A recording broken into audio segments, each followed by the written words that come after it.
It was still a majority, right? Three out of five.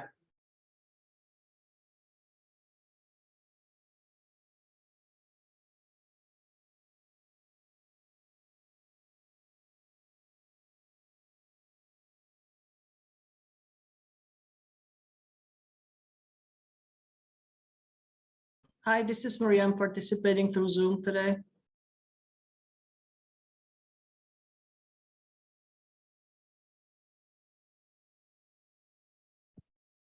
That back up. Thanks, Marie.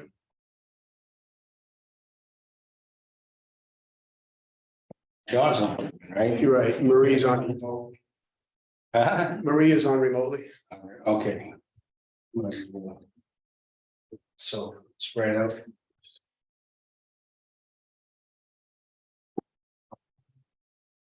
I have you.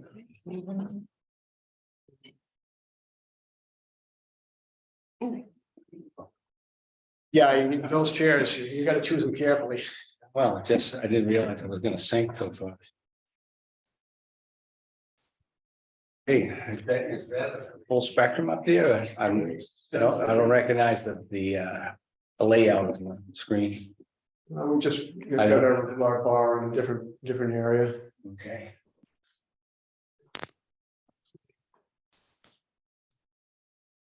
Do that. Perspective. What's that? As long as you know what's going on up there. I won't claim to do that, but All I right, think we're good. well, hopefully you do. Okay, so we're gonna call this meeting of the short-term rental committee to order at 7:05. Members present. Rob Tibble. Myself, Wayne Wilson, Marie's on remotely. On our Zoom screen, Right here. There she is. and Steve is here also, and absent is John Coulon. Okay, reading of the minutes of the previous meeting. Has all the members of the committee read them? The minutes that were sent out? Anyone have any omissions or additions to make to the minutes of the previous meeting? I'm not gonna argue. No, Steve? No. No, Marie? Nothing You hear from us? me. Yeah, I can hear you fine. Nothing Okay, I just from want to me. make sure you can hear us. Yep, nothing from me. Right, so we have no omissions or additions to the meeting. I'll accept them. What am I thinking of, Bob? Well, you need a motion to approve. That's what I want, a motion, And then a excuse me, second. a motion to approve the meeting, the minutes. Someone want to make that motion? So made. Second. Okay, motion made and seconded to accept the minutes of the previous meeting. Everyone, all those in favor say aye. Aye. Aye. Aye. Vote is unanimous. Minutes accepted. Okay, so let's move on. Okay, so when we left off at the last meeting, we were gonna make another run through our proposed rules and regulations. And I think we all have some either printed or in front of us in electronic form. So I'm going to ask any member of the committee to tell us what we're missing or what we should delete from our proposed regulations.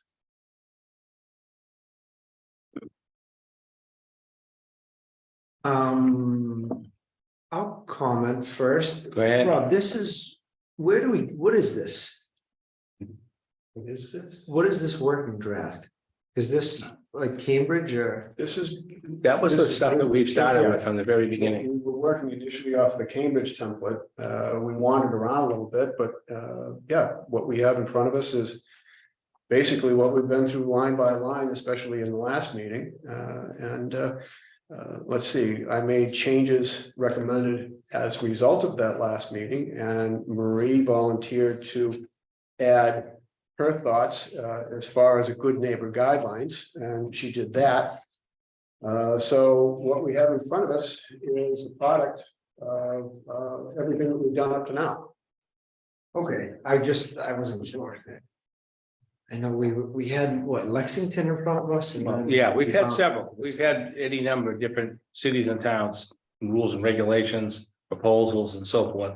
And we've been kind of cultivating through them and picking out the stuff we liked and stuff we didn't like.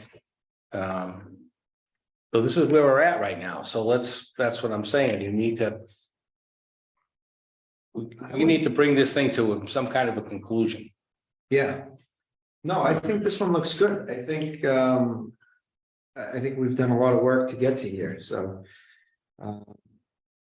Again, I appreciate it. I appreciate Rob and I did read Marie's earlier, the information on the quiet neighborhood, whatever.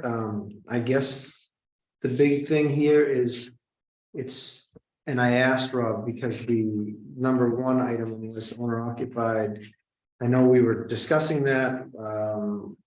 We referenced Lexington. It seemed like that was going to be the move forward.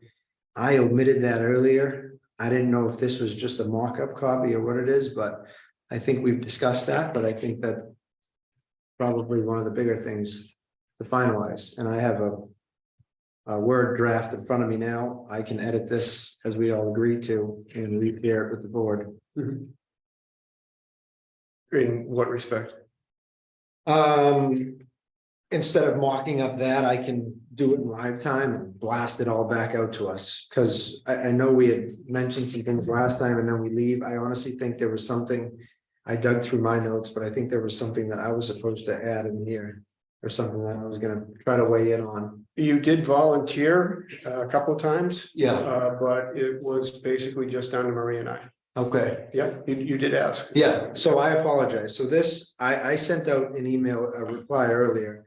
I know what town council and the selectmen had requested a copy that was sent out to them. I tried, I gotta be totally clear. I was driving in my truck. I pulled over, I was on my phone and I just tried to omit the operator occupied sections, but I figured, I don't know if that was left in there purposely or if that's still something we're working out, so. We talked about that several times, and in each case, we said that we're going to defer that for now. Okay. Or I should say, at the time, we were saying that's not something we're going to take up right now, and I've brought it to everyone's attention a couple times. This is in there.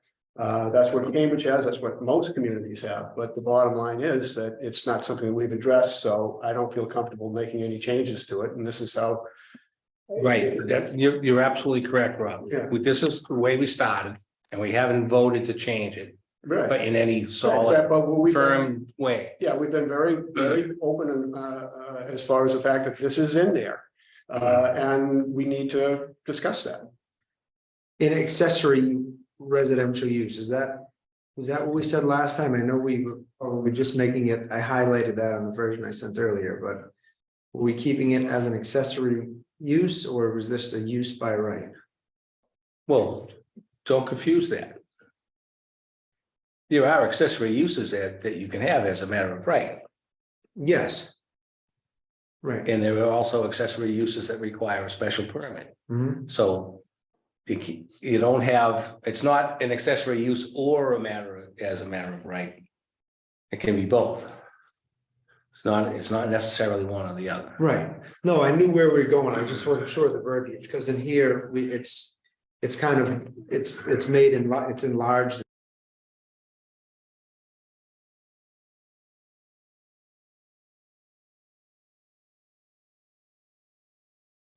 Hi, guys, I can't hear you. I don't know if the sound dropped or what happened, but we cannot hear you.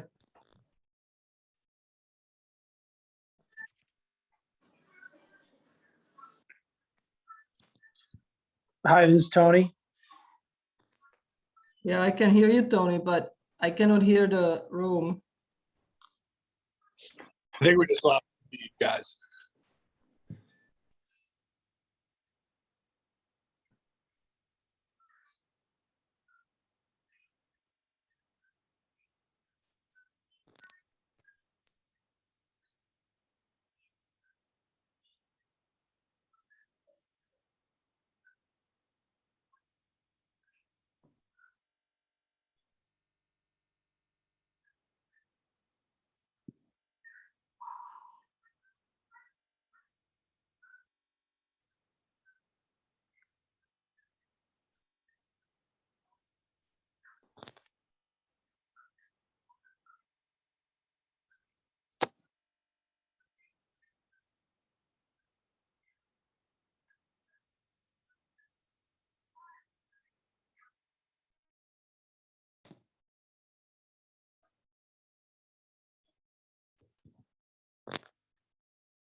Wayne, are you speaking? Because it's muted on our side.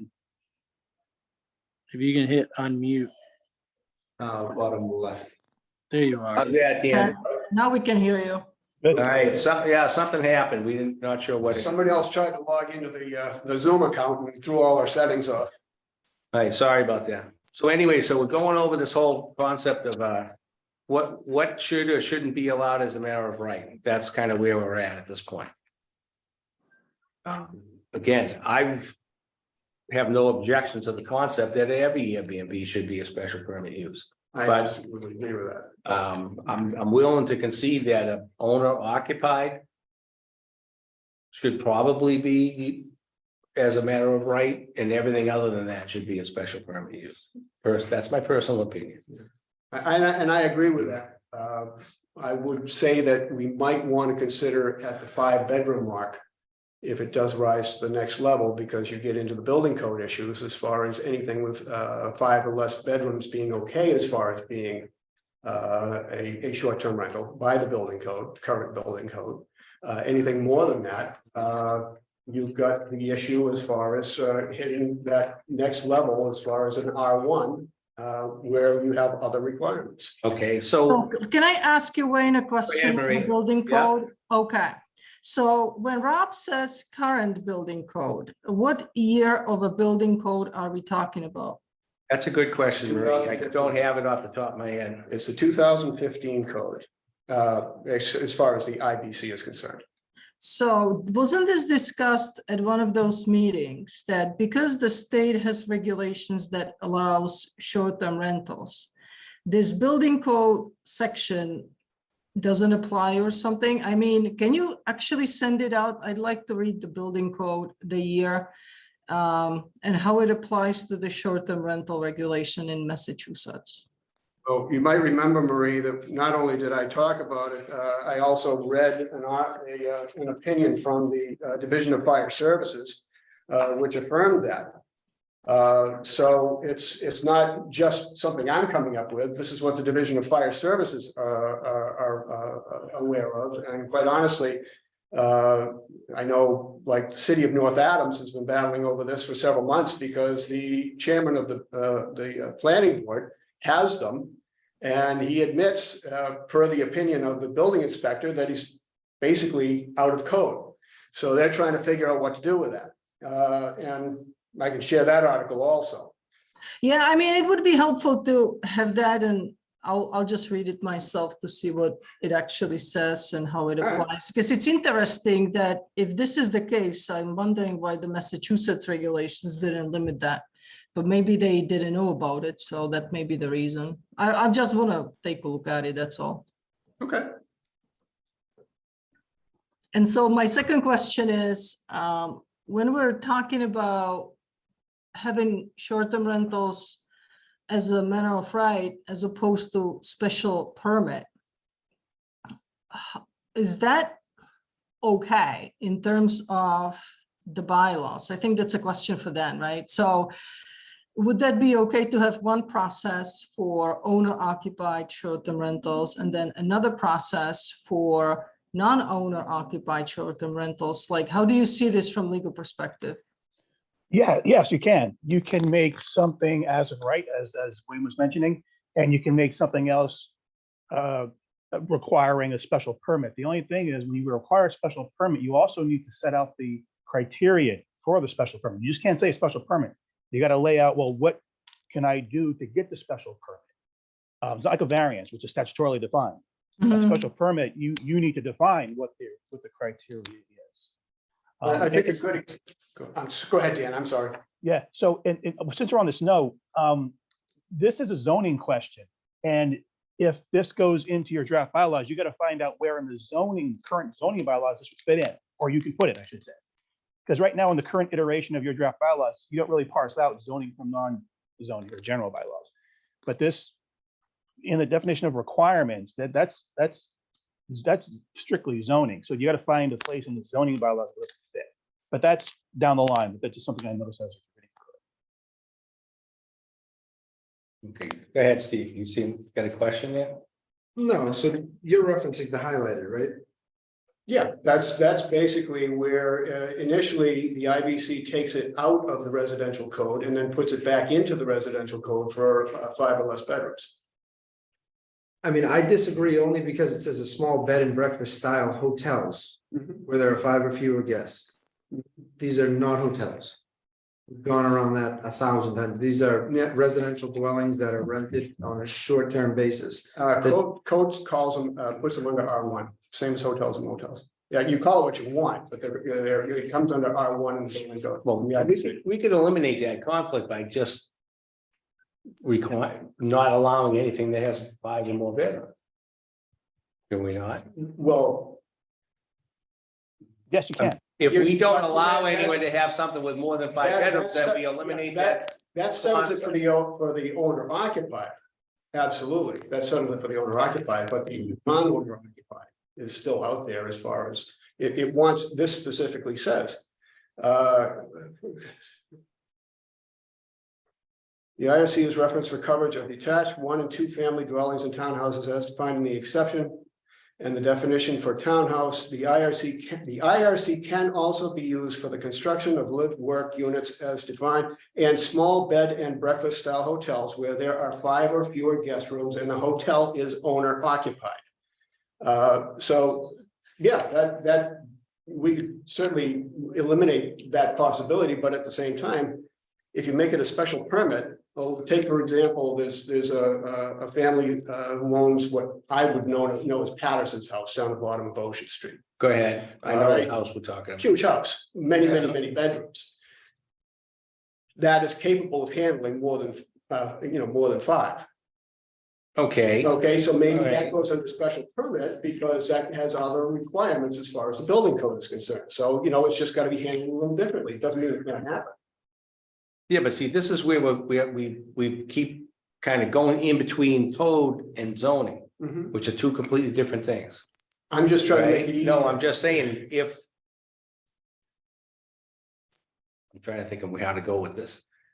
If the owners of that property came to the town and said, I want to register my property as a short-term rental, then we could, if they're saying, well, okay, I have X number of bedrooms. Well, okay, if you have this many bedrooms, you have to follow a different set of rules. Yeah. I Right? have a It doesn't similar necessarily have to town be anyway. part of this proclamation. It just has to be. As far as a special addressed. permit or just? No, as far as. Even if we told everybody in town you could do this as a matter of right. Mhm. So let's take the special permit zoning, special permit off the table. The code, the building code is addressing certain levels of this use in different ways, Yeah, right? So the person who has 1 room or 2 rooms or a 2-bedroom home that they want to rent is going to be subject to 1 set of rules, and the person that has 6 bedrooms is going to be subject to a different set of rules. Mhm. But those are code issues. That's not zoning, right. right? Right. Those are code issues, Yeah, I agree. right? So that's why code issues shouldn't be necessarily a topic of our discussion because we don't create the code. No, we don't. Someone else creates the code. We don't. Only we're supposed to do is we're supposed to enforce the code. Or at least I am. Well, you are, and Right. so, but, I mean, So that's what I'm saying. So I don't disagree with you, but I'm thinking about. It's almost like you're saving yourself a phone call if. I suppose, but what I'm trying to do is I'm not trying not to mix code issues with zoning issues. Okay.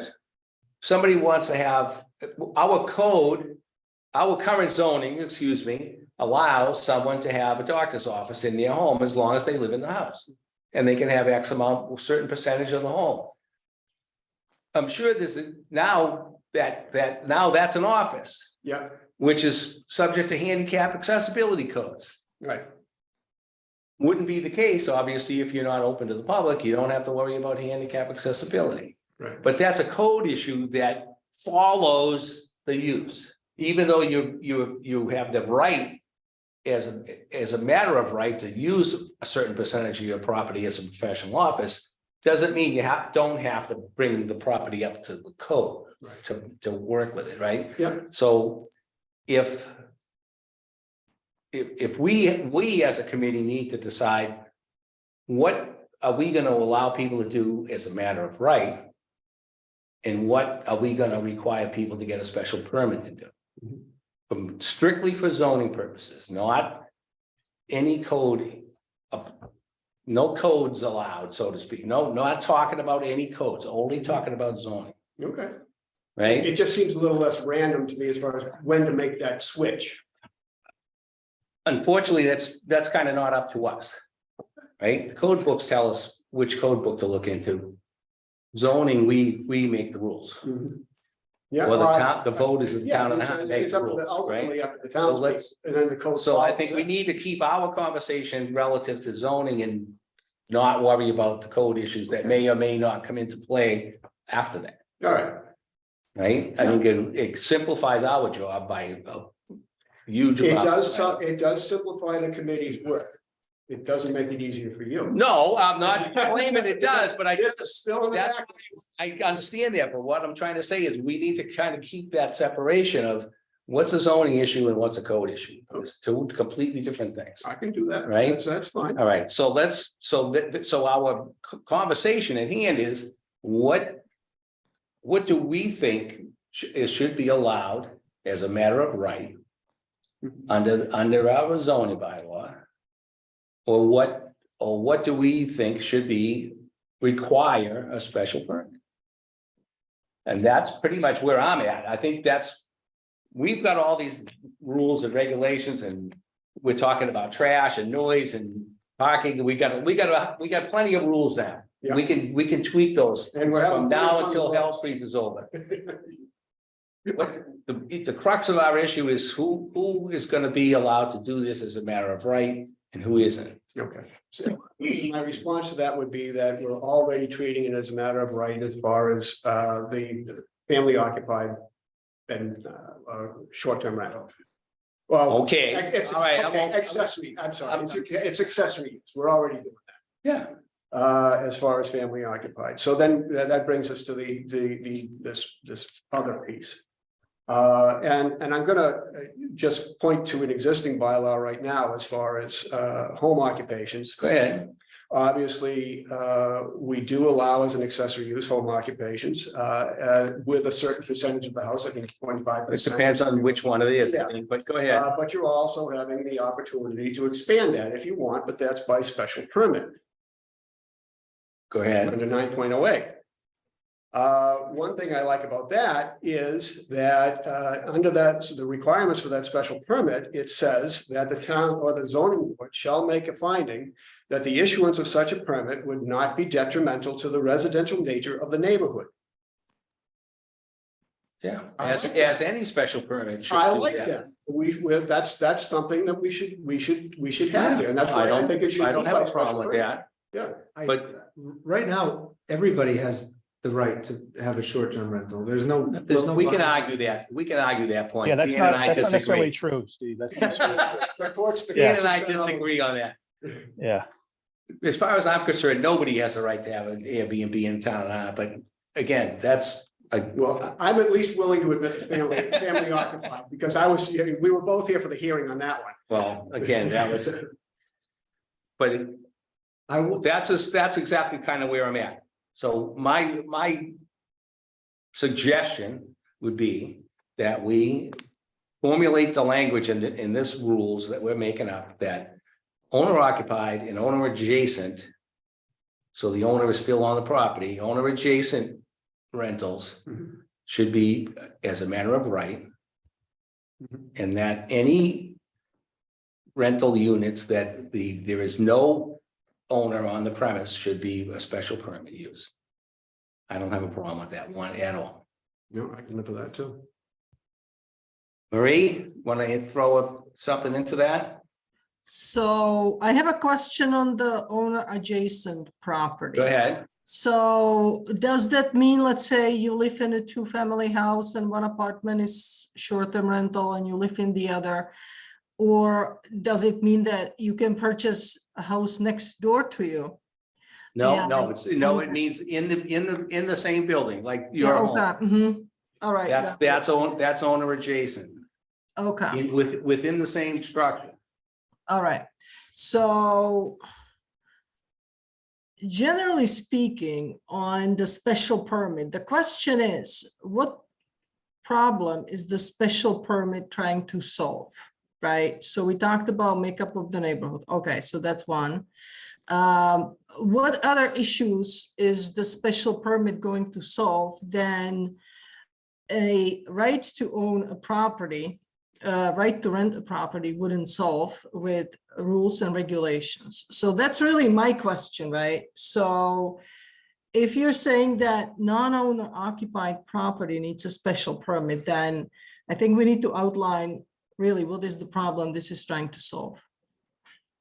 I And think if it's just the well, problem of makeup of the neighborhood, then that's what you guys think it is. But I mean, if we have rules and regulations, then any noise, parking, disruptions, commercial activities, those problems have been eliminated.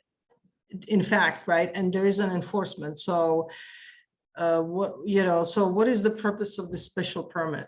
well, the purpose of the special permit, one of the reasons for the special permit is for the neighborhood input. The same reason why you need a special permit to run a hair salon in your house, as opposed to as a matter of right. We have a whole list of things in town of Nahant that you can't do unless you get a special permit. Yeah, but why would someone running a hair salon be any more detrimental to someone's neighborhood than anything else? Well, I'm not sure why it would be, but it still needs a special permit. Certainly, it's less detrimental than to have, a 6-unit Airbnb. So, I mean, it serves the same purpose as any other special permit. The other thing, the one thing that I like about it is that it already has an appeal process all mapped out. As far as timing considerations, who has to do what and when, the documentation that is necessary for everyone to make the best decision. This is all already outlined. If there's somebody that wants to file an appeal, the process for appeal is mapped out. So it's as if we're basically already looking at a process in place to do exactly what we're trying to do here, is make sure that everything about any non-owner occupied property used as a short-term rental is not going to be affecting the residential nature of the neighborhood. And basically you have a group of people that are going to sign off on that. When they say yes, you're good to go. The other nice part is that basically this isn't etched in stone. Once you get a permit, the zoning board can change that at any point, and there's a process for doing that. So I feel like, and I think Mike Raworth made a comment several meetings ago saying that don't basically create other processes for doing things that's something that's already in place. And this special permit procedure, that would seem to be it.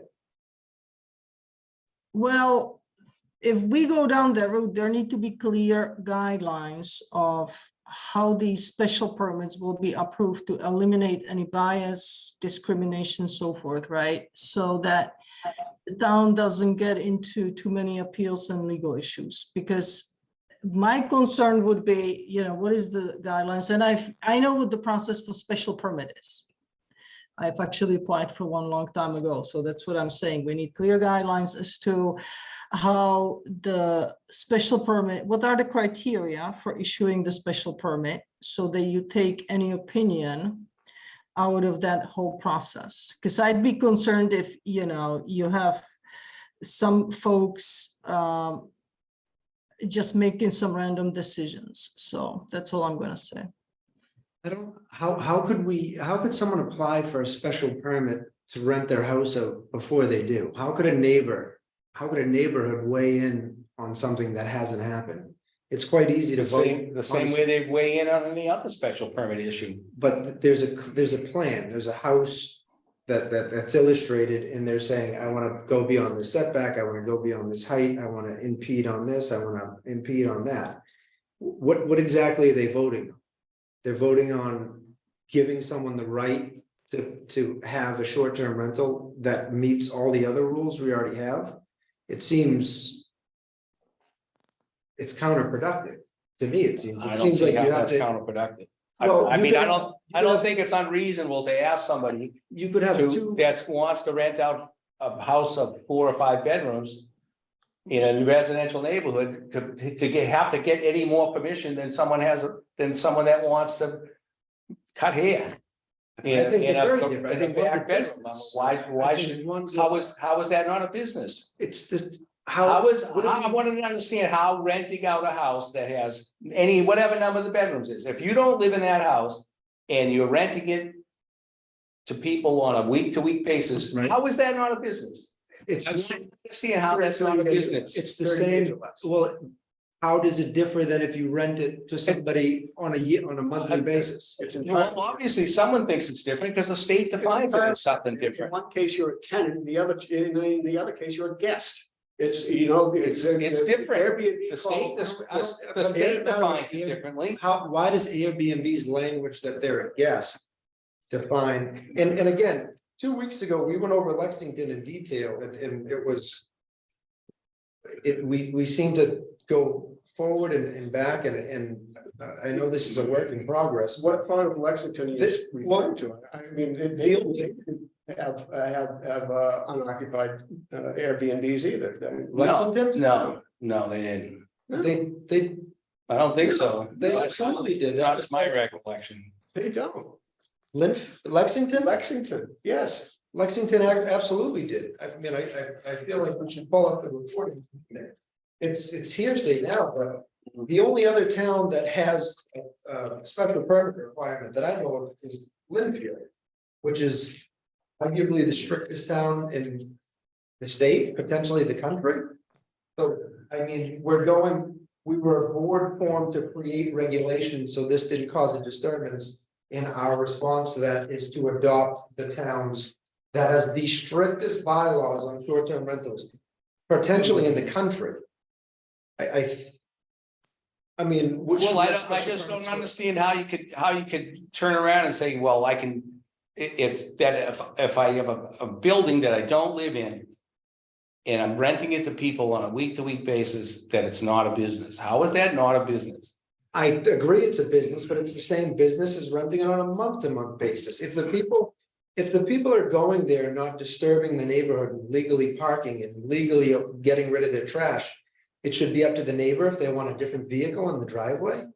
I totally think the neighbor should weigh in, and that's what we've had this long process for. They can weigh in on rules and regulations and commercial vehicles idling out front and maybe an imposed higher trash bill, as we discussed last meeting, but they should have the right also to weigh in. No, you can have a different person every month, but you can't have a different person every week. In every situation, that individual that wants to have a short-term rental, their fate should be determined by their neighbors. Pretty So much, yeah. that's I Linfield. think that's exactly what, I think that's, I have to admit, that's, we're kind of. Wait, where it's I'm not, at. it's not the conversation, and again, it's we're. Well, just we've in been the avoiding this issue for the last 4 meetings. But This is the issue we've been avoiding. Now we're talking about it. Right, we went through the whole Linfield 2 weeks ago, and again, we haven't said anything in stone, but when we finished Linfield. There's probably guests out there that maybe were chimed in.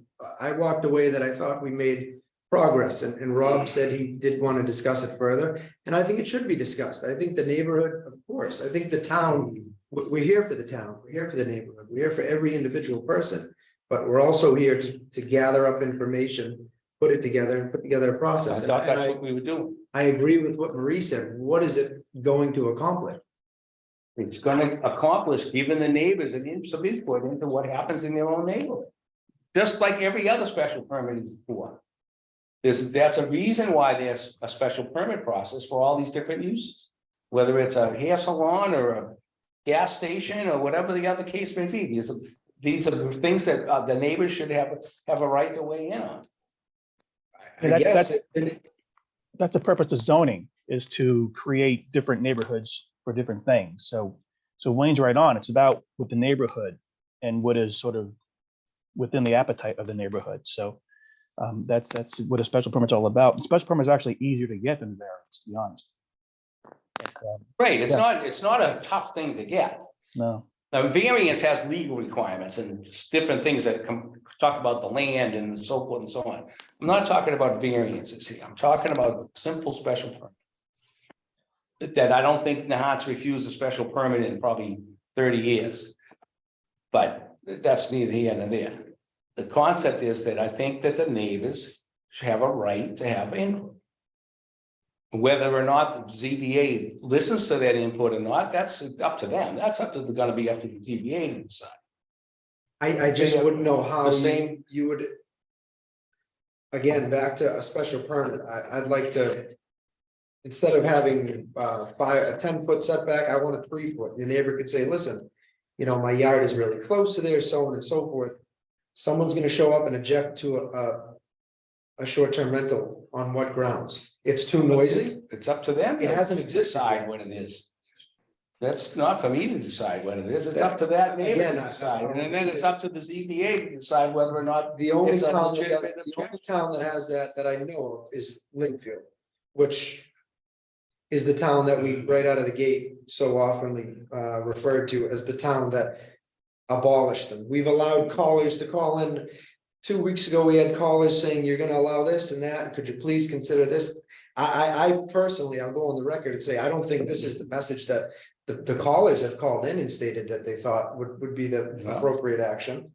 I I feel think like it this depends on was, which one of the callers we're talking about. Yeah. We have several callers that wouldn't see us have no Airbnbs at all. I have to say that the predominance of opinions that say that there should not be short-term rentals. I don't think we have the right to say that. Well, and I'm not saying that that's. But this is the closest I thing don't, we can get to that. well, this is a compromise. So I was saying that here's a way to do it. It's a process. It's already in place. It's already outlined. And Dan, am I correct in saying that in general, the process for issuing special permits and appealing them or whatever, there's features in state laws under the zoning laws, as how that's supposed to happen, isn't there? Yeah, the intangible, as I mentioned earlier, is setting the criteria for what would allow a special permit to be issued, and that's town. That's up to the town, cities and towns. But the procedure is there. The foundation is there, but it's just like I said, it's what do I need to do to get a special permit? That's where, you know, this body is important. I mean, I think we're making a good compromise here. Absolutely. I think I don't think that's a compromise at all. I think it's the I strictest. think we it's could exactly possibly a be. compromise, because we're not requiring a special permit for the owner occupied or owner adjacent units, which we could do that too. No, I get that, but Wayne, I think So that's the you compromise. said something at the last meeting in regards to, I wouldn't want to sit on a couch next to some old lady that owns the house. Let's make rules. I that we would understand live that. by. I agree with I that, totally but agree. Now That's- we're going a I'm different not, direction. no, we're not going. No, there's no going. I think what we're proposing is exactly a compromise. So that you can, yes, you can do this in your home as a matter of right. You can do this in an adjacent unit that you live in as a matter of right, and anything other than that needs a special permit. That's exactly what a compromise is. That's a compromise. It's not, no, we're not having any Airbnbs. That would be one way. Or just run it, let it wide open would be the other end. This is somewhere in between. That's called a compromise. Can I ask you a question? So if we're Sure. talking about special permits and businesses in neighborhoods, why don't we require special permit for long-term rentals? Say that again? Why aren't there procedures to obtain special permit in terms of long-term rentals? Because that's not a business. Yes, it is. The only reason Well, but you actually No, rent an Our apartment is to make money. current zoning bylaw allows single-family homes and pre-existing non-conforming two-family homes. That's what they already allow. That's right, It's already an allowed use. It's within our zoning bylaw. but doesn't say anything about long-term rentals. So anyway, that's beyond the Well, scope of but- this committee, but I am just kind of wondering. We can't keep confusing short-term rentals and long-term rentals. Short-term rentals are defined by the state as something other than a normal rental. They I know. made the definition and required the registration. We didn't do that. That was already been decided by someone of a higher authority than this committee. So you can't justify short-term rental by saying, well, it could be long-term. That's not a justification. And it's not to be, shouldn't be confused. That reasoning doesn't make any sense. I'm not justifying that, I'm asking whether that's Well, considered a business or not, right? If you don't need it, no, you don't need a special permit to rent out a unit in a two-family home. Yes, that's absolutely correct, because our zoning bylaw allows it already. And that's considered a residential use. It's an R3, not an R1. This is a residential use as well. It's, Again, no, not according to the state. They've No. already defined short-term rental as a separate and distinct use than normal use of a home. We didn't make that up. Someone else did.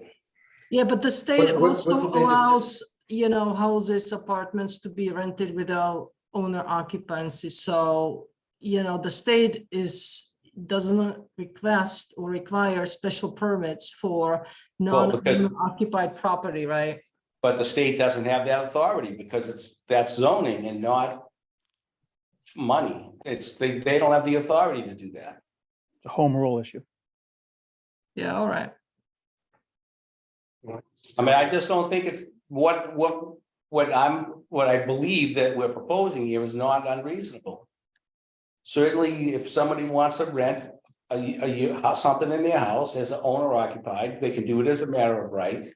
You have a more than single family and you have owner adjacent, then you can do that as a matter of right, as long as you live there. And other than that, should get a special permit. Sounds like a compromise to me. So what kind of process is this special permit required? So can we just kind of maybe run through the procedure? And on which grounds can somebody deny a special permit? That's more like, I'd like to know what are the specific grounds in the zoning regulations or bylaws that allow somebody to deny a special permit application?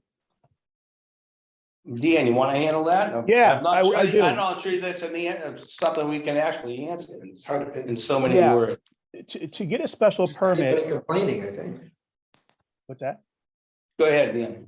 To get a special permit, typically someone would go to Wayne. Wayne says, no, I can't do that. So they essentially deny that application. It goes up to either the ZBA or in some instances, a planning board, because it goes to what they call a special permit granting authority. In our town, it's either the planning board or most of the time it's ZBA. And then we'll say that's ZBA. The ZBA would get that application. They would compare the facts of the application to the criterion that this board might draft for town meeting. And they compare the facts to that criterion or the standard. And then they use that standard to determine whether the special permit is appropriately issued.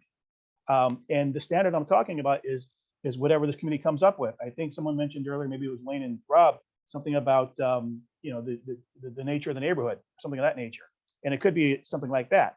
And then if someone doesn't like either the issuance of the special permit or the denial of the special permit, then they have a right to appeal to either the Superior Court or the Land Court and seek a judge's decision. Thank you, Dan. Yeah, thank you. I mean, the process to get a special permit is not that involved. No.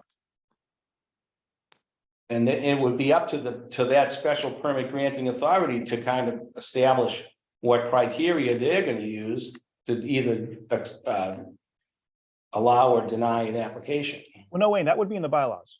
We would have to write that down specifically. Well, Yeah, don't we? yeah. Well, I'm not sure. Off the top of my head, I can't tell you what the bylaw says right now relative to special permits. Yeah, no, it's different. It could be the same for all of the special permits, but every special permit bylaw should have underneath that the criterion that would be used to determine whether a special permit should be granted.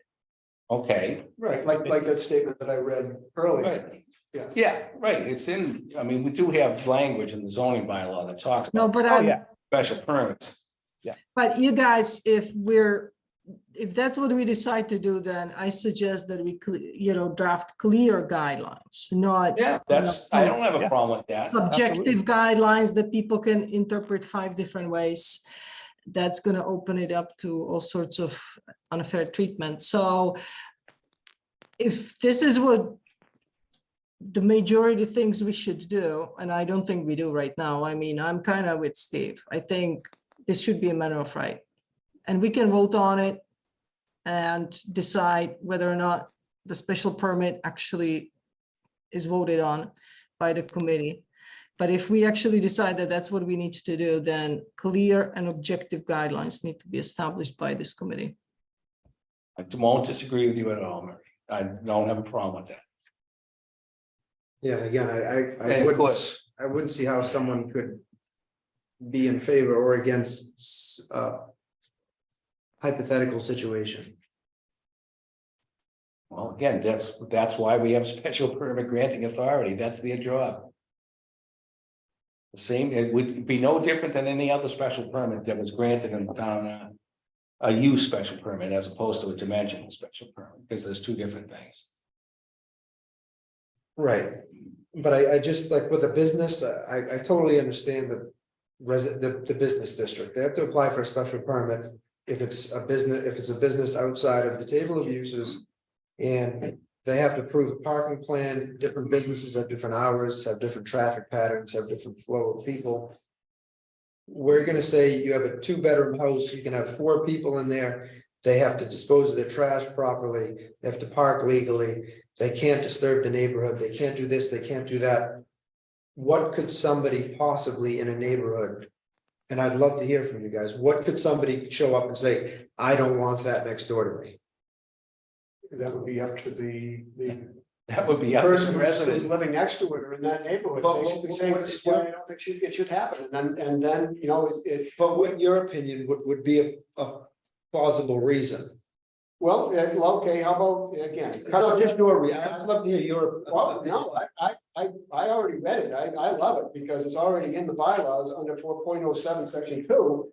The Board of Appeals shall make a finding that the issuance of such a permit would not be detrimental to the residential nature of the neighborhood.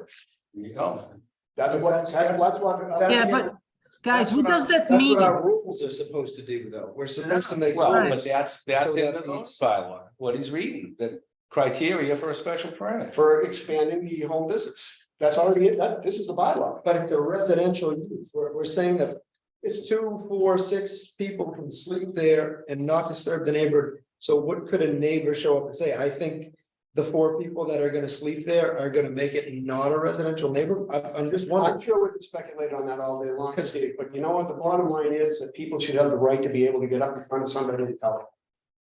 I agree, but I also think that people should have the right to rent their house out, and we should give the people that are renting it a fair chance. They're humans too. We have described them as thieves and criminals and maybe they're your cousin. Come here for Thanksgiving. I haven't heard anybody describe guests or travelers as anything more than that. Sure, there are concerns as far as what incidents. I think you referenced a couple murders at Airbnbs. I did, because they were part of the response that Linfield took. But the bottom line is, I'm not saying that's gonna happen. I don't know that it won't, but I don't say that it's going to. So I guess- My problem as far as this whole issue is that everybody should have the right to decide that when they bought their house, they bought in a residential neighborhood with people who lived next door to them, lived, worked, paid their bills, mowed their lawn, did residential things next door. Maybe they didn't know them, maybe they didn't like them, but when they drive by, everybody waves. That's not gonna happen when we do an Airbnb in somebody's neighborhood. So basically, I'm saying is that people in that neighborhood should have the right to say, But this is a good fit. we have rules, and if the guests don't follow the rules, they have X amount of strikes, and then they lose the right to it. So are we gonna tell I the don't guests think- to get to know the neighborhood? I don't think a neighbor should have the right to say, hey, you're not gonna wave to me, so I don't want a short-term rental there. I don't, That's not what I'm saying at all. that's what you just said, though. You said You know, they're the gonna bottom drive line by. is that it should be up to the people who are there. People bought their homes in Nahant with a whole set of rules that were already in place, saying this is a residential district. We have all sorts of bylaws already in place saying you're gonna protect that residential district. R1 single family residential where people We call them dwellings because that's where people live and work, not because that's where they're a guest staying for a couple of nights. But they don't sit there and pay their bills, pay their taxes or anything like that, sitting in an Airbnb for a weekend. They have another home somewhere else where they live and work and do all those things. That's their residence. And then they have a place where they visit a guest room, a guest house, a hotel room. Basically, they're all under the same category as far as the tax code is concerned. So the bottom line for me is that we're trying to make sure that the residential nature of that neighborhood is protected. And I think we do that with the 7 or 8 pages of rules and regulations we've drafted. And again, this is for maybe a benefit to a lot of the people in town. I can tell you this time of year, that's what comes in here. And I hope anybody out there listening thinks, you know what, maybe I could use an extended place for guests to stay. Maybe I'm gonna have a wedding, a barbecue, a party, a funeral, something bad that guests have to come in here and stay. It's not a hotel, it's not a party function, it's not anything. If you're meeting these rules, you're paying your taxes, you bought a piece of property and you own it. How can we tell them you don't have the right to do this? The neighbors have the right to tell you whether. How can we tell them that they can't have a store in it? We have some houses in Nahant, I'm certain, and I couldn't name them off the top of my head, nor would I. They're probably long-term rentals and they're probably an absolute nightmare, and there's nothing we can do about it. I'm not gonna throw stones at them any more than I am to short-term rentals. The bottom line is, Right, but but there's not to have a store in the neighborhood. We seem to follow that pretty well. Why do we have to have a de facto hotel next door? I didn't buy a house in the neighborhood. I've had You say tell, but it's the definition, and it's not about. in this town, and quite honestly, I've never had to worry about having a transient occupancy next to me, and quite honestly, I like that. I've heard of the house I first bought and moved to in Little Nahant. I heard nothing but stories that it was a summer cottage that was for rent in the summer. And I've lived here my entire life, and I have never heard anybody comment on problems like that. You've never heard of houses being rented seasonally? Yeah, No. there's a lot of, We're having- half the town was. We're having the problems that you're describing. I have none of the problems. I will admit that the previous owners of the property down in Mitchell's Corner, they had problems. That's the only one that I can think of that I've ever heard problems. Right, and there's a great example. It is a great example. You took it over and now it's better managed, but that I doesn't. personally don't manage it, but yes, it is professionally managed, it's professionally maintained, and it's not only for that, it's for the folks in town. We've had a lot of good discussions, and you've had a lot of great points, and you have brought the dark side of this, which I think you have to know. You have to know reasonable risk going into it, but at the same time, I don't want to say it's all rainbows and butterflies, but look at the upside to it. People are going to maintain their property better because it's done on a rating system. People are going to maintain their property better because maybe they're going to have more inflow of cash to do so. People are not, this Airbnb is not going to overrun this town because there's not a market for it. It's an awesome town. It's a lovely town, but I can tell you firsthand, we're not going to get overrun by them because you'll have 100, 200, 300 units sitting empty year round. This is something that in the winter time, it becomes short term for somebody wanting to. I just saw a story the other day on Facebook. A woman said, I moved to town after being an Airbnb for several times. That's what Airbnb is. Come here, they experience the town. They visit a friend, they go to the beach, they go to a wedding, they go to a funeral. These are people. These are people that. What part of everything that you just said is not covered by a home that has a resident family that's renting out part of their house? What part of that is not covered? Under that? Would you, if you and your family are traveling, would you stay in a house with another family? Absolutely. You would? Have you ever stayed in Airbnb? Recognize that guy? No, Chesky, he owns Airbnb. He right? rents out a bedroom in his apartment. Yeah, Yeah, he still does. but have you ever stayed in an Airbnb? No, I have no need to. I always stay in hotels. Why wouldn't you go stay in an Airbnb with a family? I have never even given it a Wayne thought. I've always stayed in hotels. I'm not gonna start. referenced it last time and it really hit home to me. Let's make rules we'd live by. I wouldn't do that personally. I think there's folks in town that have modified their house. They're probably gonna be the ones that have modified their house in almost made it illegal because they've maybe crammed a bedroom somewhere or tried to create separate living quarters. And that's what we want to promote. I suspect we could go back 2,000 years and find plenty of examples of where people stayed with a resident family. Right, but that's I think we all know, let's be honest, 95% of the short-term rentals in this town are not in a shared unit. I think we know I that. don't doubt it. So I think we know that restriction is going to eliminate 95% of these. I think that's, How that eliminates anything. It doesn't eliminate anything. well, effectively, they're shut down right immediately. They're in violation. They have to go to get a special permit. We Not eliminate necessarily. 95% of them. So the heartfelt stories we had of people reaching out to us saying, I'm coming to a wedding next year. We should That's- reply back that's to them not and say, "No, necessarily you can't true." stay here. You and 300 people can come. There's not, it's over 90% of these are not with a family.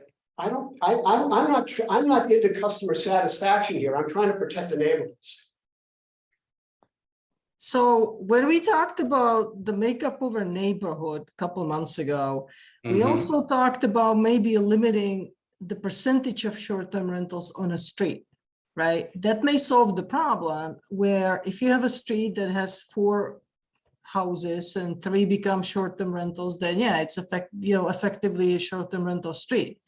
If you have only 1 or 2, what is the impact?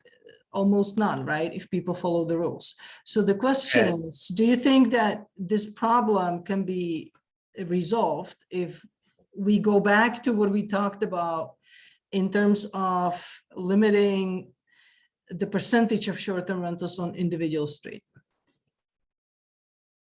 Okay, I guess the issue by having any kind of a rule that limits the number is how do you decide who gets the limited number? Right, With- so there would have to be some kind of lottery or, whatever Well, process. I don't to know. decide, I mean, isn't you that know? kind of what the special permit process would do?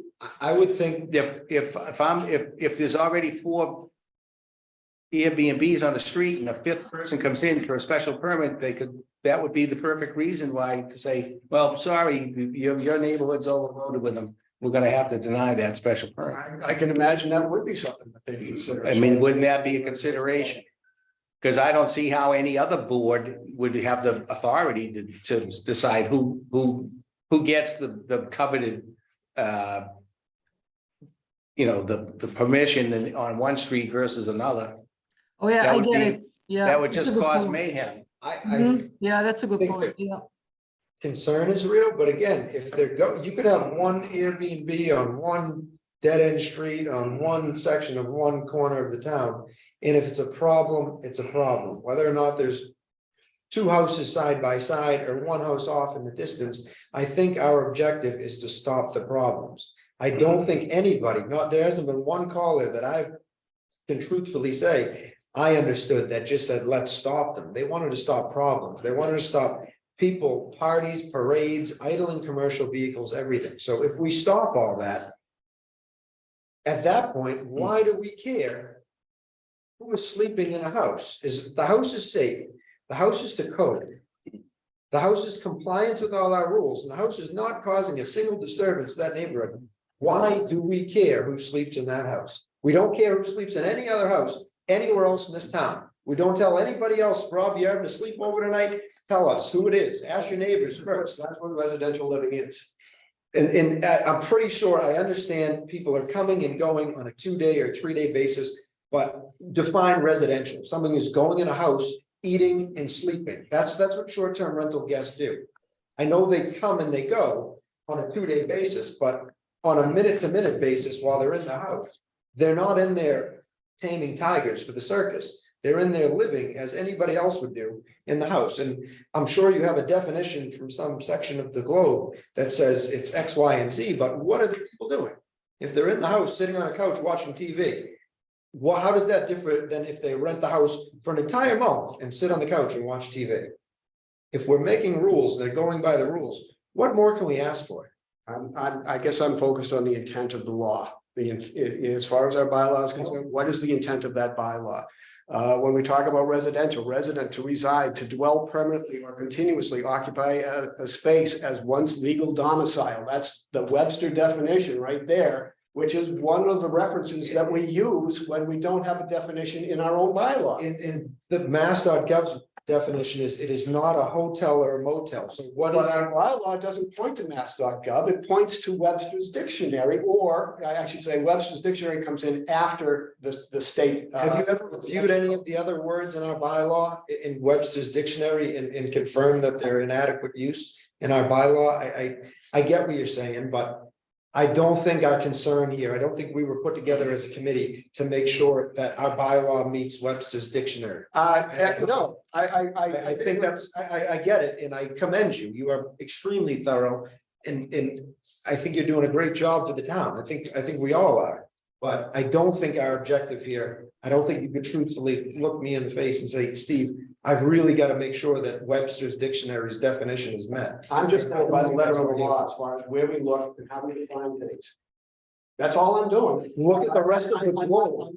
I'm not doing a random research and saying, there's a definition, Look at the that's, rest of the country. I have to choose the rest of the country.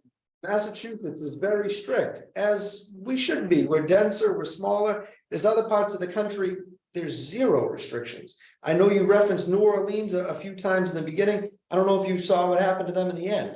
They got completely turned upside down in court. And I don't think that's where this is going to go. I don't think this is where this should go. This is a small town. We're all volunteers here, putting our neck out. And what I'm saying is, we're jumping to the most extreme towns bylaws that we know of, Linfield, by doing that. And you could say it's different, it's this and that. All in all, we're going to Linfield's bylaws, which is the most extreme. The town voted to take a tax, and the town administrator said, let's appoint a 5-person subcommittee to make a regulation in a registration process. Why don't we No, start that's not small? really what we were told. That's not, don't Oh. reword the purpose of this committee. Purpose of this committee I was to apologize make if suggestions I- to if how to change the zoning bylaws to accommodate. I thought we were to draft. No, the purpose of the committee was to determine whether the town should adopt some kind of regulations or rules for short-term rental. It wasn't to rewrite zoning or bylaws or anything like No, that. it's I'll the just draft bylaws. You're- Finish my draft 30-second bylaws. rant. It was to draft bylaws. And like Tony said early on, town administrator. Just a registration process is probably going to clean some of this up. Some rules are really going to clean some of this up. A 3-strike system and you're out is really gonna clean it up. But we're gonna go all the way to the other end of the spectrum. It's, gentlemen, I think we know, it's effectively shutting short-term rentals down. I don't see how that shuts anything down. I don't see If it. this passed today, any non-owner occupied short-term rental would be shut down, right? So, No, because they would have to be a grace period. Go to the decisions. but according to us, we'd be making a bylaw that says they're out of compliance. So if somebody said to Wayne, that place is operating, you would shut them down, correct? Not necessarily. Because everything has a delay and a time frame. Nothing happens like when anything that gets voted on a town meeting doesn't become effective exactly the All right. minute that At it's some, voted. on. at some All point, this stuff has- that has a- vote has will an shut them effective down date. unless further action is taken, such as the special permit. Why don't we take the approach? We've heard from the town, we've heard a lot of horror stories. We've heard of a lot of ways we could improve this greatly. Why don't we take an approach? We set some rules, we set some regulations, we have some process and see how it goes. And if this goes awry, shut it down completely. I'm not going anywhere. I have kids going to the Johnson School in years from now. I'm not going anywhere. I'm not here to vote on something that's gonna turn the town upside down, but at the same time, we're here to try to make a system better, not to restrict it in the greatest capacity that I know of in any I other town. didn't think we were even coming close to that. That's what Linfield has. No, Linfield's bylaw, my understanding of it is you can't do anything there without a special permit, not even owner occupied. That's my understanding. I could be wrong. You're probably right, but. All right, well, then 5% don't of the short term. compare us to that. We're already acquiescing a matter of right in 2 different situations. I don't. The I'm not matter of necess- right applies to the minimum, though, it's 5, whatever it is, I think there was 2 of them, so 2 divided by 44, how many do we have? It's 5% of, less than 5% of the short-term rentals can live on. So I know it's a compromise for less than 5% of them. The other 90-something percent that maybe have been doing great and have had caused no disturbance, well, sorry, there's no compromise for you. Again, I don't think we're gonna, obviously, we're not gonna come to a decision tonight. And we don't have a full committee, which is not helping anybody. So let's veer off and let's see what we can get off the screen. We've got a lot of names up on the screen here, but Hey, Wayne, yeah, go ahead, Dan. before we go there, can I just update, not update, but sort of talk to you guys about timing? And Go I ahead. think you each got an email from Tony about 2 hours ago talking about, getting ready for town meeting. And Go ahead. ideally, if this board could have its recommendations or its draft bylaws by January 31st to the Board of Selectmen, that would be great. That would be the most ideal situation. If, however, Yeah, sounds good. though, you can't do that, then we really need to get these bylaws to the Board of Selectmen by probably the second week in February.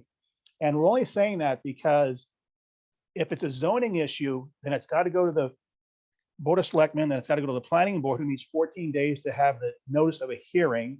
And then Right. after the hearing, they need 21 days to create a recommendation before a town meeting. But in our particular case, we think that the Planning Board would like to have their recommendation put in the FinCom book.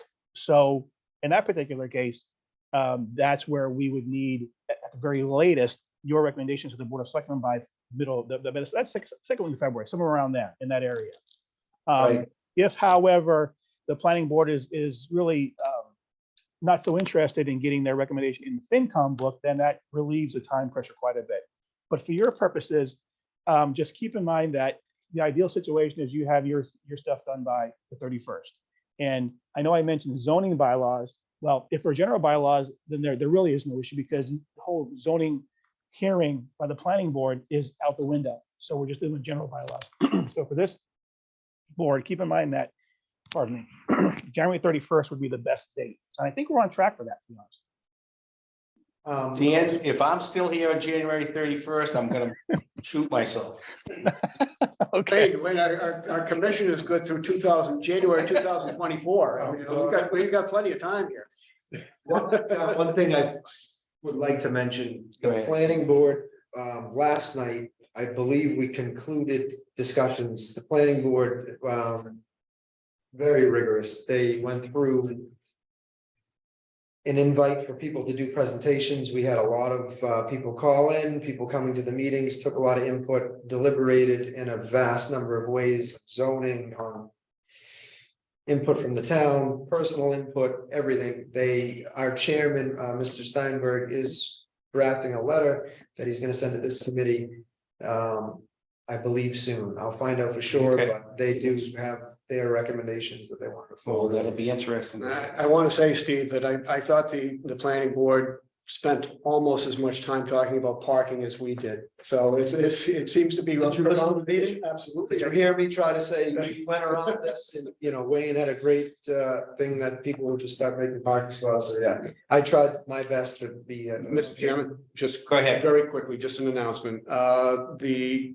selectmen are asking that we provide a current status to them with respect to where we are. Okay, I don't know who's going to do that or what it's going to say, but I'm bringing it up because I was asked to. okay, we'll figure it out. Well, they're on the phone or on the Zoom ahead, Marie. now, I think, so they may actually know. No, Where the we're selectmen at. shouldn't be weighing in at this point unless, remember, we have open meeting law issues to deal with. And if there's only one selectman on board, that's fine. I see Josh is here, but if there's another one, then we're. Gene's out there too. Yeah. Jean is on there too. Yeah, then no, they shouldn't really be commenting on that because that would be an open meeting. Oh, that's right next to each other. That would be an open meeting law issue. But All the right, next so meeting we'll- is Wednesday, or next Wednesday. All right, so we're looking for input, anyone in the Zoom platform at the moment. I'm looking at the screen, but I can't tell. Hey, Alice. We got somebody up here. Hello. Hello? Hi, Carrie Alice Collins, 22 Breezeal Terrace. And I just want to say that I've been listening intensely for the last hour, and I'm disappointed that it really feels like nothing got done today.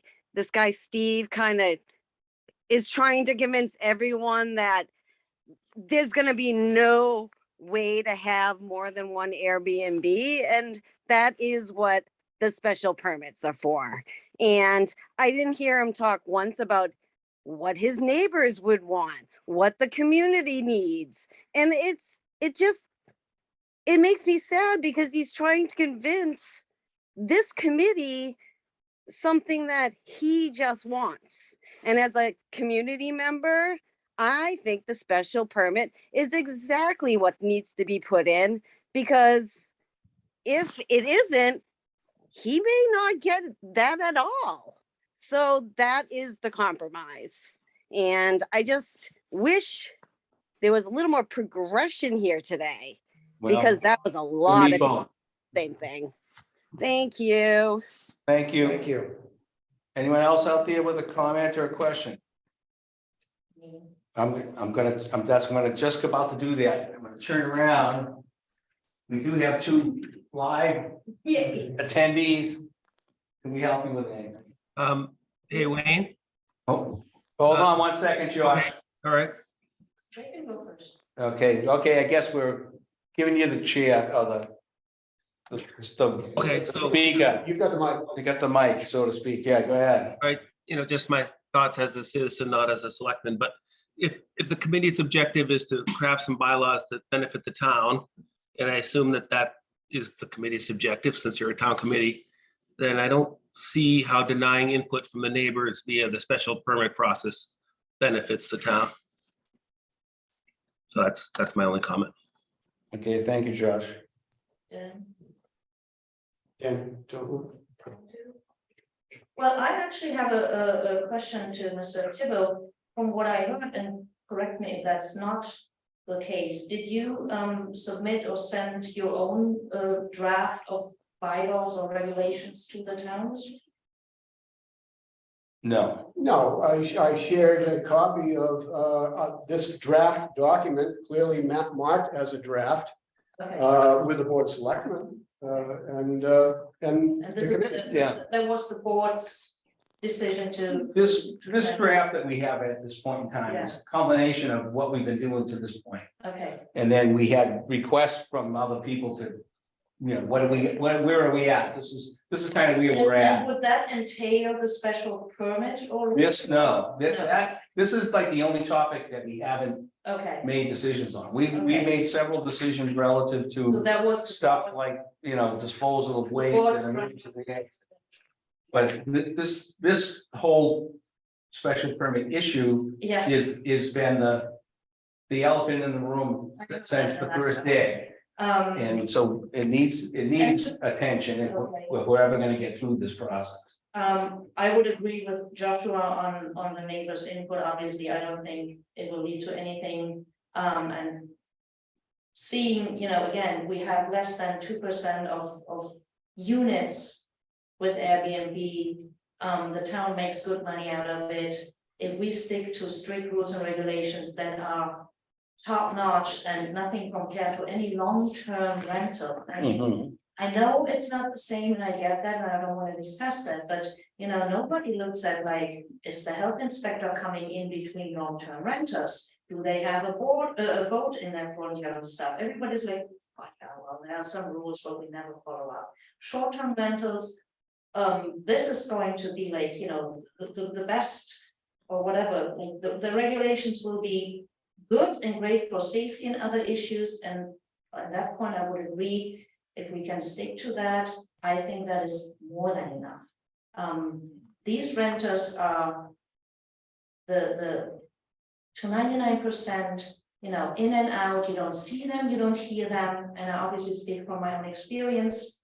Having an Airbnb on my property, which by definition, I don't know now if it's adjacent or not, because it's one address, so I don't even know where I am. But again, not my decision. I just wanted to Okay, put that out. thank there. you. Just for clarification, would you see a benefit in a special permit process? Do you think that No. should be part of this? But Again, my opinion. Okay, thank you. So, I had forwarded a letter from one of the people who rented, stating how wonderful it was to have the, ability to rent locally with their extended family. So just based on Pete Rosian, and he has an extended family in this area. I don't know if you ever got that, but I'm sure we did.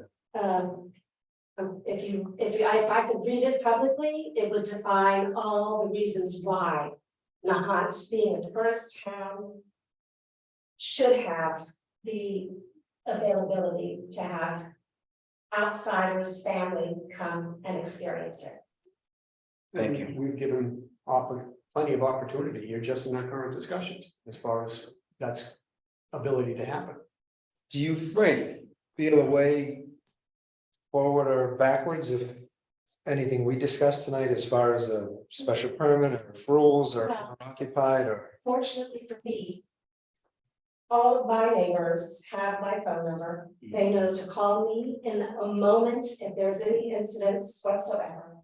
There has never been. They've actually loved all of the guests they've had a chance to meet.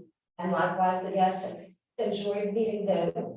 So you're It's a host? made the neighborhood better and more social. And I'm not had one complaint. So I know my neighbors will approve of it, so I'm not worried about not getting a special permit. And I'm just curious to see, both sides of the fence. The woman that just spoke said a special permit would be good. I think it's good to hear. What would your thought be? I don't know if you're familiar with special permits, but do you think it's needed? Do you think it would add anything to this process? Take away or?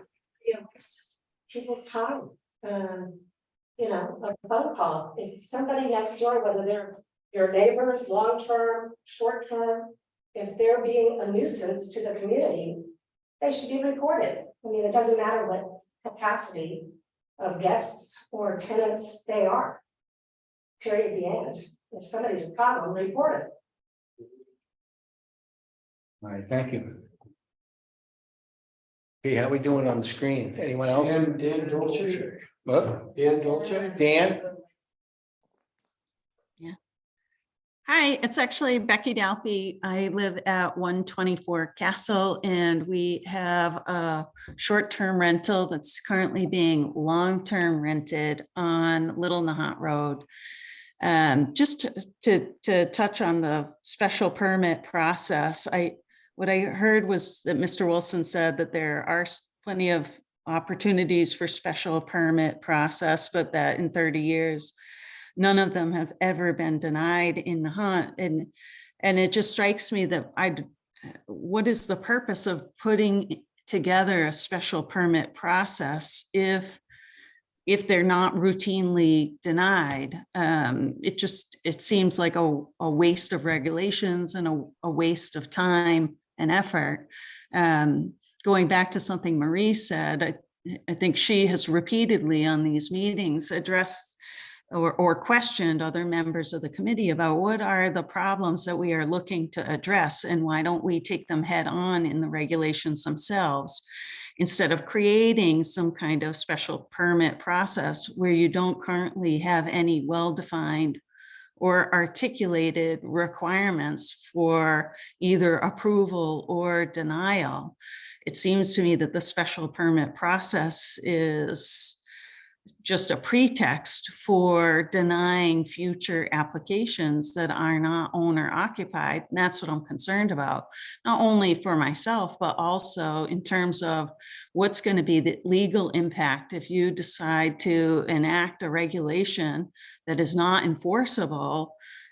All the people who are currently renting on short-term, non-owner occupied premises, they're all going to be interested in pursuing legal remedies if there is an unfair or a pretextual requirement for a special permit. And that doesn't sound like it's ever been addressed. I hear Mr. Thibault is not in my backyard. I never am going to approve a short-term rental unless it's owner occupied position, which is certainly his right as his personal opinion. But what is the cost to the town if we follow his advice or his guidance, legally speaking? Anyway, my position is that a special permit is not required, that it is pretextual, and to enforce something along those lines on the basis of the requirements that Mr. Thibault has articulated to date is going to end up being incredibly problematic for the town.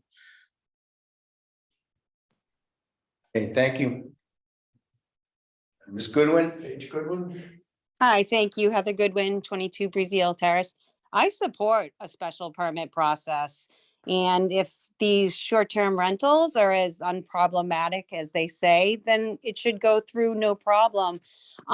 People were saying that they're wondering why it should happen. Well, it is about your neighborhood. I do not have a short-term rental in my neighborhood, but if I did, I would be concerned because there are strangers, not neighbors, coming and going. There's cars, there's parking, there's partying, there's drinking, there's loud noises. I mean, Nahant is special because it's so small, but we are small. Our neighbors are right on each other. And if you're running a tight ship and your short-term rental is there's no problems, then you shouldn't have to worry about going for your special permit. It should pass, and that makes the community feel like regulations are in place for everybody. I also want to mention that, Salem has bylaws and regulations, and I don't hear anyone talking about the housing crisis that's going on, not only in Nahant, but in Massachusetts. They have regulations that say that stops people from buying property just to have short-term rentals. And I believe owners need to have purchased their properties by like 2018, 2019. And that just stops developers from coming in, buying up houses just to use it as income from themselves. And I think that's something that should be discussed. If you could take a look at the Salem bylaws, they had the same sort of meetings and input from the community, and that's one thing they landed on.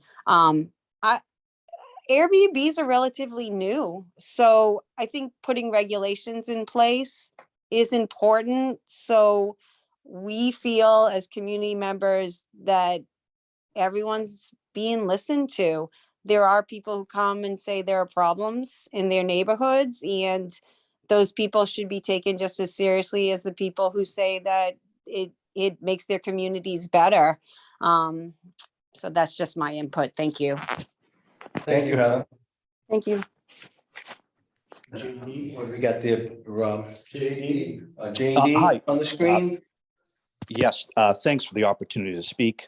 This is Jimmy Dolan at 35 High Street.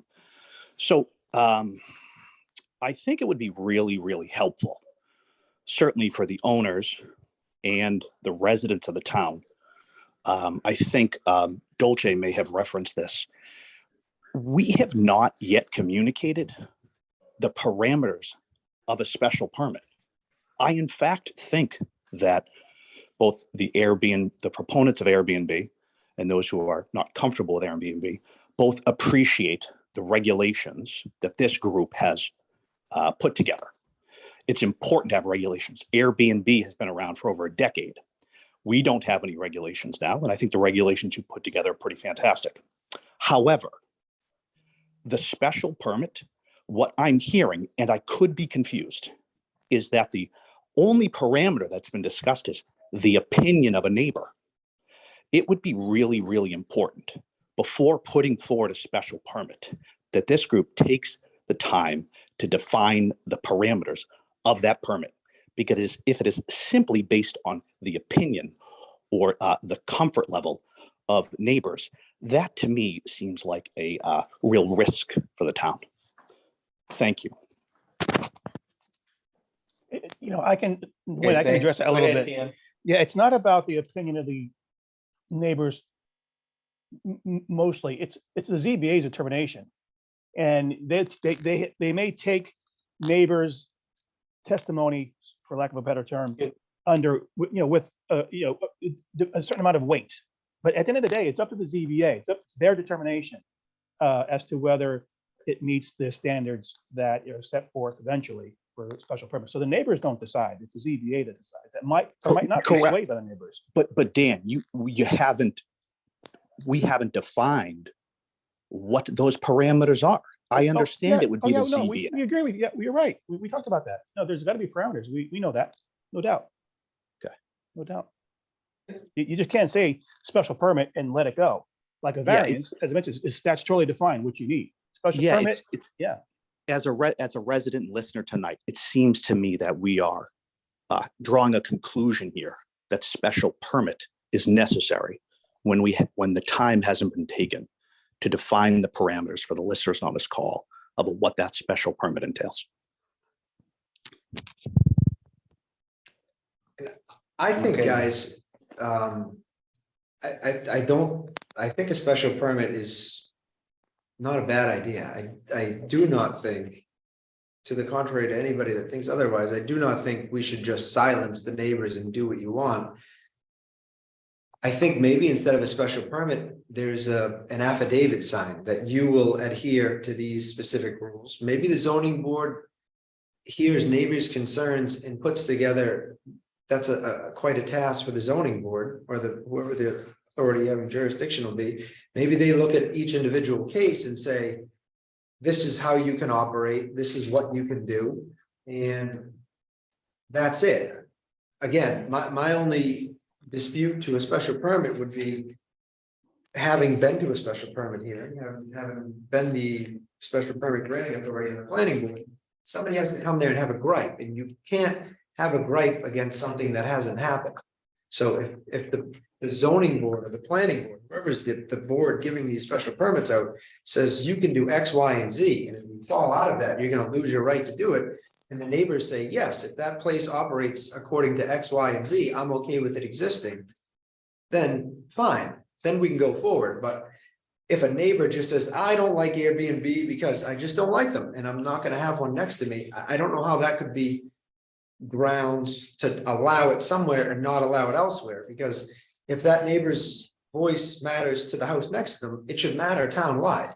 If that neighbor, wants to come forward and say, these shouldn't be allowed anywhere, or next to me, they should have the same voice to be able to say they shouldn't be allowed anywhere. This is a town vote. It's not an individual person's vote. So I don't want to be confused or misconstrued that I think, let's silence the neighbors and do whatever we want. But we're asking the neighbors to vote or voice something that hasn't happened yet. And I think in certain circumstances, if the area is tight, or there is maybe I don't know how we determine it, but if there is, hey, there's two of these on one street, then the zoning board could weigh in and say, do X, Y, and Z. But how could they actually say you can or can't do this without the person ever being given the ability to try? You're shutting down a business before you ever let it start out. I'm glad you referred to it as a business, but Everything is essentially a business. this is true. So I guess the example that I pointed to here, which already exists as far as a special permit for expanding the use of a home occupation, is a great place to step off on this. In that they shall make a finding that the issuance of such a permit would not be detrimental to the residential nature of the neighborhood. That's all I'm pointing to as far as their role is concerned. What we've got as far as our draft regulations, that doesn't go away. That stands by itself.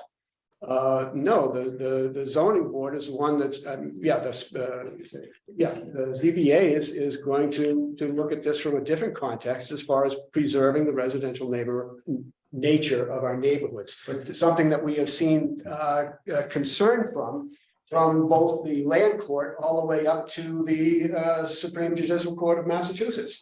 They all speak to the maintaining the residential character of the neighborhoods. What part of our rules do you feel we're lacking on doing so? And if so, we should address that. It starts with the very nature of what we're suggesting can happen in the neighborhood now. We're gone from 100% residential use to something that may or may not be just a business. Quite honestly, it's a transient occupancy, whereas everything else is residential occupancy. There's a vast difference between the two and how they're treated in many contexts. So I don't want anybody to think that we're pointing to this special permit as replacing what else we have here. That's all part of the process. But basically, it's making sure that at the very least, the neighbors have a voice in this, and it protects everybody as far as the fact that if somebody doesn't like a decision, they have recourse. Right now, you know, if somebody doesn't like what's going on as far as our own guidelines, or the fact that it's basically first come, first serve as far as getting a permit, as long as they say they'll subscribe to these guidelines, that might not make a lot of people happy either. Yeah, right now we have no rules, and by having rules, by having bylaws that these folks have to adhere to, strict bylaws with a 1, 2, 3 strikes you're out rule, maybe 1 strike you're out. I don't know what that wouldn't accomplish. A neighbor could say, hey, I'm really concerned, these folks, you know, it's a small house, it's a small neighborhood. If there's parties out back, I have young children, so on and so forth. So I don't want it next door to me. Okay, you know what, you're right, they can't have it next door. That's a serious concern, and I get it. You know, I have a child, and many of us have in this town, and I get the concern for it, but every argument, every year would be hypothetical, would be entirely hypothetical. You would be saying, I have a fear of something that hasn't happened yet. So put a process in place that. But Steve, isn't that exactly the same thing in every section of the zoning bylaw? We restrict restaurants and gas stations to the B1 district for a reason, So right? you I guys, mean, if you guys, so why do we have any zoning districts at all? you guys compare these to businesses, so Well, it let's. doesn't matter. I'm just, no, you're saying that you're regulating something before it happens. Right. That's your point. Right. Well, how is that any different than regulating a gas station or a dog sitting facility or any other thing that requires a special permit? I'm gonna go back to the freaking hair salon. You need a special permit to put a hair salon in your house. That's certainly not gonna ruin anyone's neighborhood, but it's still a requirement. Why do we have that requirement at all? We could use your argument to say, what the hell, why do we have any special permits whatsoever? I wouldn't say that, but I was That gonna, sounds exactly like what you're saying. You're saying that you're regulating something before it happens. Every regulation is something before it so happens. you think a hair It's no salon different. or a restaurant interchangeably could be an Airbnb, so if someone has an Airbnb, they should also. Your statement was you want to regulate something before it happens. Before there's anything to be concerned about. That was what you just said. Correct. And so that's exactly the same reason why you regulate all these other businesses and uses. Because you regulate them because of what can happen, not because it did happen, but what can happen. But you can't regulate the capacity of a restaurant. Most certainly you can. You can in a special permit hearing, but it's not in our bylaws. We're gonna have a bylaw that regulates the exact use. We have a table of uses. If someone wants to open a video store in Nahant, downtown Nahant, we'll call it, they could do it by right. No, you Because- can't. That's a special permit I use. think a video store is allowed. It's permitted. We can It's- look it's it not- up. Well, the point is Let's that say something. there's a that- reason why we have a list of stuff that's special permit required. Because they shouldn't be on every corner. And people don't want them on every street and every corner. That's why we have that. I suspect also the hair salon thing is actually traffic flow. Whatever. I think traffic flow, I think. But the point- I sat in a special permit hearing for an actual hair salon, and some of the questions are. How many people work there? How big is it? where do the people park? What's your signage? We address all that in there. And again, if a special permit is the way that everybody thinks we should go, fine, but we're making rules and saying you have to fit in this box in order to have a special permit. We've created a box that should essentially create an atmosphere that does not cause any neighborly disturbances. And if we still feel like it has a potential to, we should address that. Because we're not doing the town, we're not doing this committee our due diligence by seeing it through. Our job, in my opinion, is to say, this will make these things run seamlessly with the coexistence of the residential nature of this town. And if we can't, then they should not be allowed. But that's it. It shouldn't be fit this, do that, get this. To me, we heard it a few times here. It sounds, I wouldn't say unanimous at all. We heard it from a few other people, but it just seems redundant. It seems like a waste of time. I think we should turn our guns on what are the rules, what are the regulations, and how many strikes, and when are you out? And I wish we could do that for long-term rentals, but we can't. We have an opportunity to govern. We have an opportunity to put rules in place. I know we can call it a business, we can call it transient. It is different than a long-term rental. It's not the same person there. And that's why it's treated differently. That's why we're here right now. That's what we're doing. Pretty obvious to me, we're not gonna get very much further along in this argument tonight. It's already 20 minutes to 9. I think we did good. It would be nice if we had a full committee so we could make some kind of a motion to vote on something, but right now that isn't gonna happen. So let's There is a Wayne, there is a question online, Carolyn. oh, sorry. I don't know. know. Yes. Those hands have been up the whole. I can't tell. Hi, I just raised my hand. This is Caroline Oh, at 11 yeah. Hillcrest. I believe it was Becky Delpe who raised some legal points around special permitting that I would love to hear the committee's responses to. What sense? There was another caller resident, Rebecca Delpe, who Right. addressed some really interesting, I think, legal points regarding special permitting that I would love to hear the committee's responses to. And maybe that's not appropriate for tonight. Maybe it's a take Well, for a future you meeting. have to be more specific. Let me respond with one suggestion. I think that's what, the caller was talking about. So anytime you create regulations, rules, bylaws, whatever process you create, you need standard and objective guidelines that need to be followed. Nothing subjective like residential nature of the neighborhood. I don't even know what that means. Okay, there is no objective standard in that sentence.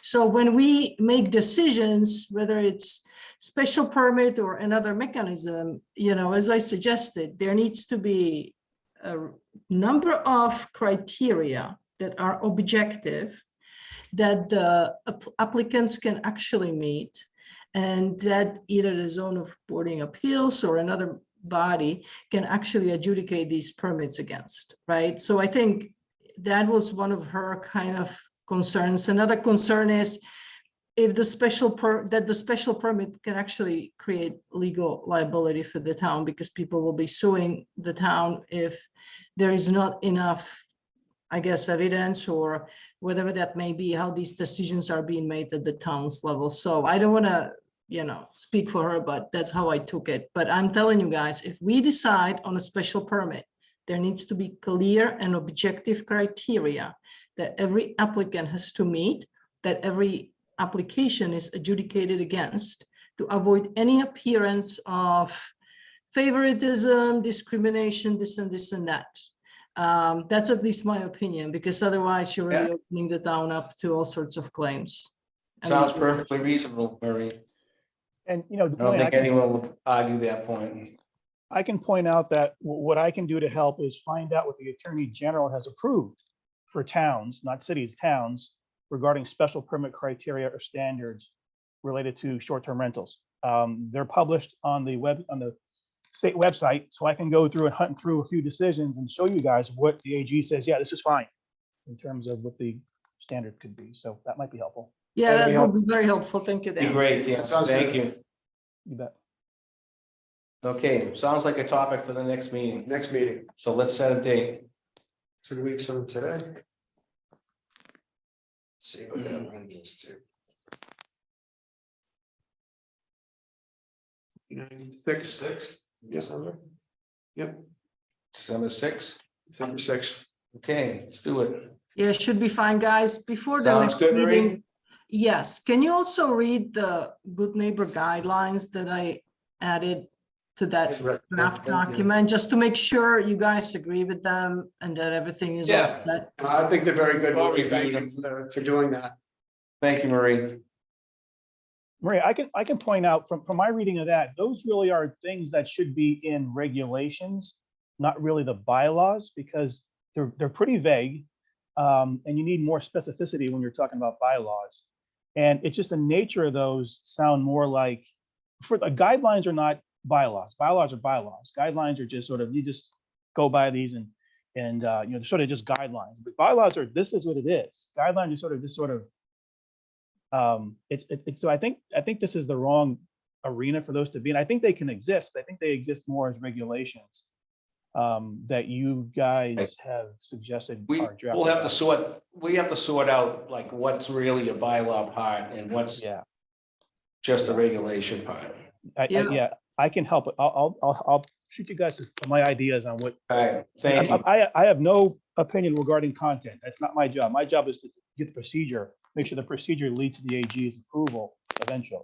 So, Yeah, that's good feedback. Thank you, yeah, Dan. I have no dog in the fight. It's just a matter of getting the procedure down. To make Yeah, sure. you know, I took it from another town, and I can't remember if they had a part of the bylaws or some regulations. So yeah, any help you Yeah. can provide is helpful. Yeah, Thanks. when I read that, I was thinking these aren't really bylaws, but you never know. You never know. All right, thank you, Dan. Motion to adjourn. Thank you, Marie. I'll Oh, second it. Someone want to second it?